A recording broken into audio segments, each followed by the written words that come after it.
High বন্ধুরা, সব কেমন আছো? আশা করি সবাই ভালো আছো। সবাইকে জানাই শুভ জগন্নাথ স্নানযাত্রা। তো আমাদের এখানে স্নানযাত্রা হচ্ছে, জগন্নাথকে স্নান করাচ্ছে। তো সেই যে মুহূর্ত একটু তোমাদের সাথে তুলে ধরলাম।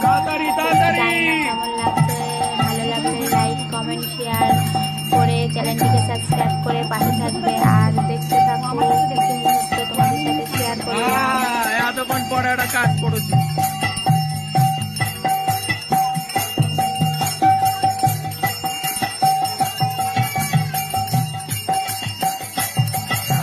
জগন্নাথরে দিয়ে দাও, সব ঢেলে দাও তো ওখানে।